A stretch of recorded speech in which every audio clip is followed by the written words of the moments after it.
কি আর করবো বুবু, আমি কি আর কারো কাছে ভালো হতে পারলাম? সবার কাছে তো খারাপ হয়ে গেছি। কেন, কি হয়েছে আমাকে একটু বলো না, আমি কি পাঁচ কাম করব? ঘরের কথা পরের সাথে বলতে নাই তো, তুই যখন বলছিস তোর সাথে একটু বলি। আমাকে ওই রকম ভাবে বলো না, আমি তোমার কথা কখনো কাউকে বলি? তা বস বুবু বলি। তা শুন, আমার ছেলে পটাশ, ওর বিয়ে দিয়ে মহা ঝামেলায় পড়েছি। যেই ছেলে বিয়ের আগে আমার কথা না শুনে বাড়ির বাইরেই যেত না, আর সেই ছেলে এখন আমার মুখই দেখে না।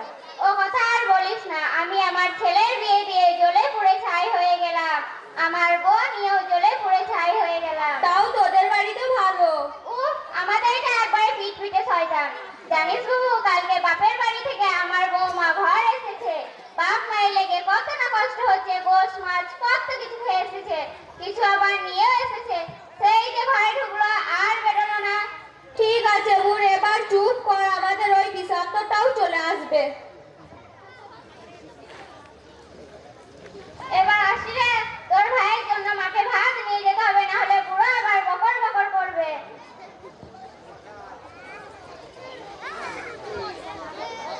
বৌমা কি গো, কোথায় গিয়েছিলে? সে কথা আপনাকে বলে যেতে হবে নাকি? কি তুমি আমাকে বলবে না? কাকে বলবে? পাড়ার যারা কথা লাগিয়ে বেড়ায় তাদেরকে বলবে, আমাকে বলতে হবে? আমি বাড়ির গার্জেন। আমার বয়েই গেছে আপনাকে বলতে, আমি এত পারবো না বলে দিলাম। বৌমা তুমি কিন্তু সীমা ছাড়িয়ে গেছে। এদিন টাকার জন্য আমি ছেলেকে মানুষ করিনি। বেশি বক বক করো না তো, এক পা ডাঙায় আর এক পা কবরে আজপাতকাল মরবে, আল্লাহ রসুলের নাম নাই।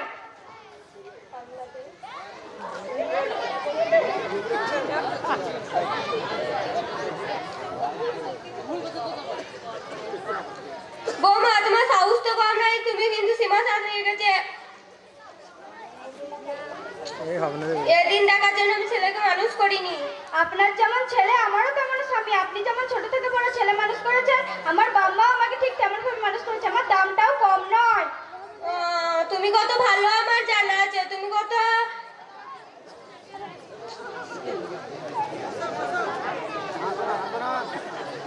কত ভালো আমার জানা আছে। বিয়ে হয়েছে 2 মাসও হয়নি, আর এত বড় বড় কথা। আগে জানলে তোমার মতো পিঠ পিঠে শয়তানকে ঘরে বউ করে আনতাম না।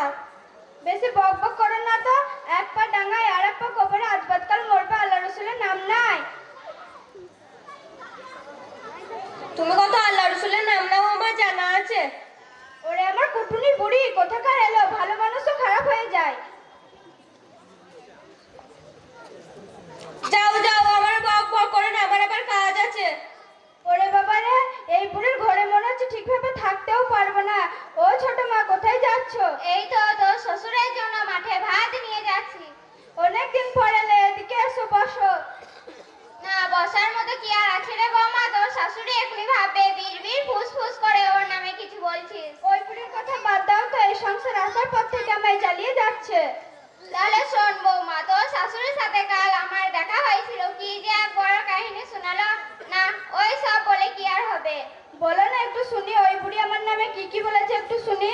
হাজার হাজার কথা শোনালো না, আর বলবো না, বললে আমি আবার ফেঁসে যাবো না তো? কিচ্ছু হবে না, বলো বলো। তাহলে শোন বৌমা, তোর শাশুড়ির সাথে কাল আমার দেখা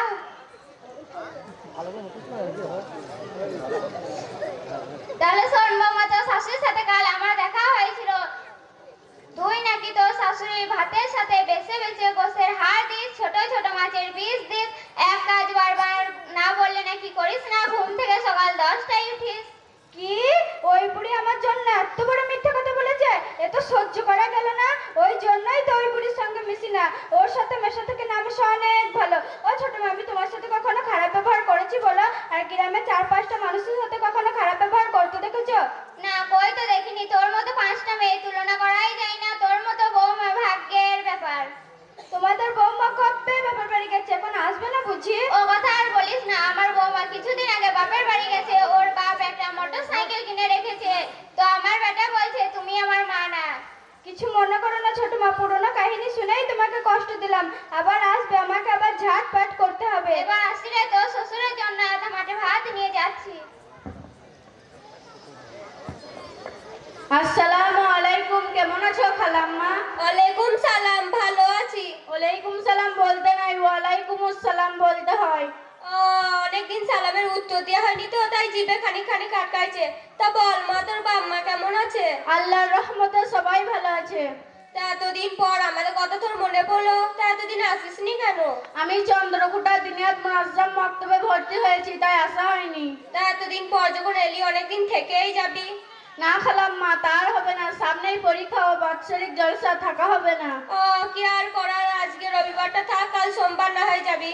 তা ঠিক, দেখা যাবে। তো ভাই ভাবিকে দেখতে পাচ্ছি না, কোথায় গেছে? তোর ভাই ভাবি, তোর ভাই এই তো কিষার বান্ডিতে ক্যাম্পে বসেছে, ওর কৃষক বন্ধুর ফর্ম জমা দিতে গেছে। আর তোর ভাবি, বৌমা আছো? বৌমা, কি হয়েছে? আপনার জন্য শান্তিতে দুমুঠো ভাত খেতে পাবো না? বলছিলাম কাশিটা খুব বেড়েছে, একটু আদা দিয়ে কড়া করে চা করে দাও তো। যত বড় মুখ নয় তত বড় কথা, আমাকে কিনা বলছে চা করে এনে দিতে। পারলে নিচে করে খান, আমি এত পারবো না। আসসালামু আলাইকুম, কেমন আছো ভাবি? ওয়ালাইকুম আসসালাম, আমি ভালো আছি। আরে আজিজা, তুমি কখন এলে? এসো এসো। ভাবি তুমি ঘরে যাও, আমি খালাম্মাকে চা করে দিচ্ছি। না, তুমি বসো বসো, ওই বুড়ি শুনলে এক্ষুনি বকবকি আমার কানগুলো পচিয়ে দেবে। আমি চা করে আনছি। এই নাও চা, এই নাও চা ধরো। বাবারে, হাতটা পুড়ে গেল, এই বৌমা জ্বালে দেখি শান্তি করে চাটাও খেতে পাবো না। দেখেছো ডাইনি বুড়ির কাণ্ড কারখানা, নিজে তো ভালোভাবে চাও ধরতে পারে না, আবার আমার এত সুন্দর কাপটা নষ্ট করে ফেললো। তোমরা দুজনে একটু চুপ করো তো, আমি এসেছি কিছুক্ষণ আগে, এতটুকু সময় আমি সব বুঝতে পেরেছি। কেউ একটু কমও নয়, কেউ একটু বেশিও নয়, দুজনেই পুরো সমান সমান। আচ্ছা খালাম্মা, তুমি বলো, আজ যদি তোমার মেয়ে চা বানিয়ে দিত, তাহলে তুমি কি বলতে? কি আর বলতাম, একটু সাবধানে কাজ করতে পারিস না তো, তাড়াতাড়ি করার কি আছে? নিজের মেয়ে হলে বলতে একটু সাবধানে কাজ করতে পারিস না, এত তাড়াতাড়ি করার কি আছে? পরের মেয়ে বলে ভাবিকে মনে করেছো, অন্য লোকের মেয়ে, এতে তোমার গা জ্বলে যাচ্ছে। খালাম্মা, একটা কথা মনে রাখবেন, ভাবিও কিন্তু নিজের বাপ মা পরিবার ছেড়ে তোমাকে মা বলে ডেকেছে, এটা কিন্তু একেবারেই অবিচার।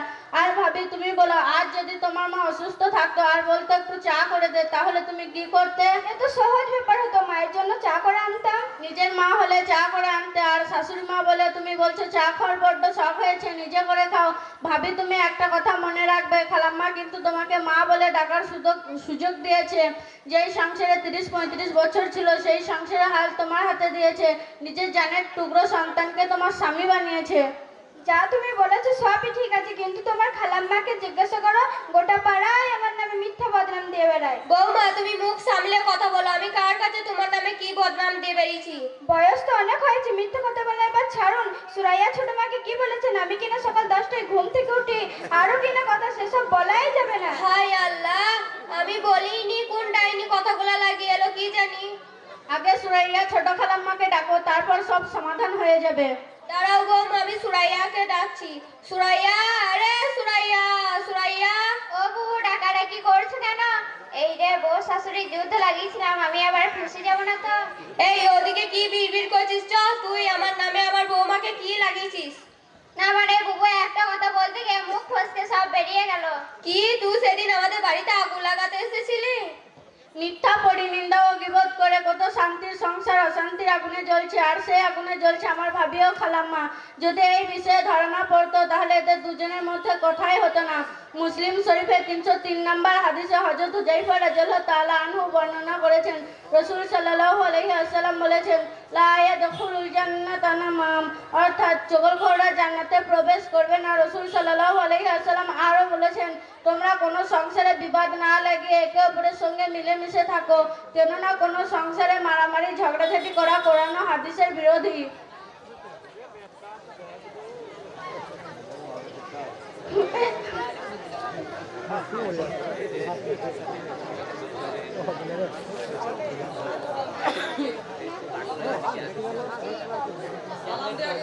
আসসালামু আলাইকুম ওয়া রাহমাতুল্লাহি।